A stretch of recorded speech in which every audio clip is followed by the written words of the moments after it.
Salut à tous, c'est le militant, le père fondateur de la RDNA, le porte-parole.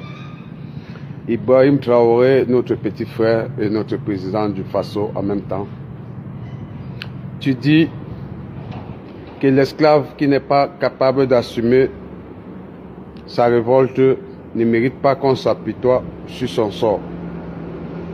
Et que le Burkina a décidé de faire la guerre avec les terroristes. Sur son sol, bien sûr. Mais oublie pas, c'est pas toutes les guerres qu'on gagne avec les armes.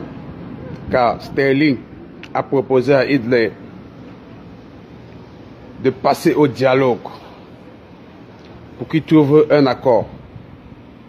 Hitler, il a refusé.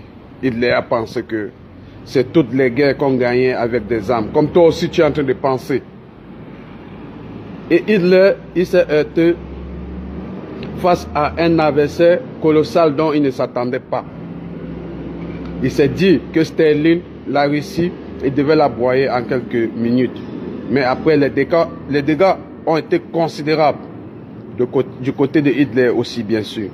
C'est la même chose. Comme toi, tu dis que tu ne veux pas t'apitoyer sur ton sort, tu veux attaquer les terroristes avec tes moyens de bord. Tu n'as pas besoin de t'apitoyer sur ton sort, tu n'as pas besoin d'une aide extérieure. Bon, maintenant, est-ce que tu as pensé que en approchant, en attaquant les terroristes avec tes moyens de bord,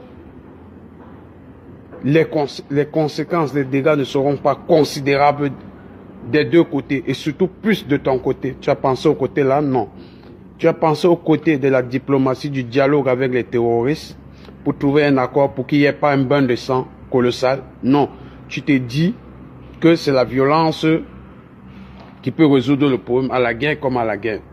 Non, c'est pas tous les problèmes qu'on résout avec la violence, avec les armes. L'adversaire peut venir avec les armes, toi tu viens avec le dialogue.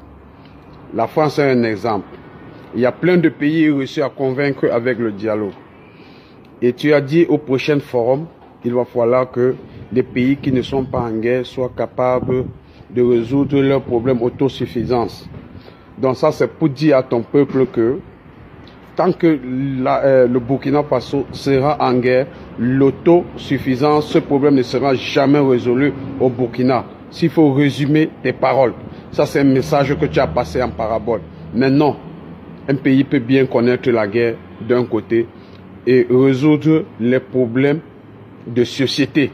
Chose que depuis que tu es là, il n'y a pas un seul problème de société qu'on peut souligner que tu as résolu. Tu n'as opposé aucune première pierre, ni pour un hôpital, ni pour une école publique gratuite, ni pour rien, même l'eau publique, il n'y a rien que tu as posé la première pierre. Donc, les discours fallacieux que tu condamnes les autres présidents, je pense que tu risques d'être la risée de tous les Africains. Fais très attention avec tes discours. La dernière fois, tu as insulté les intellectuels africains et je t'ai condamné pour cette sortie.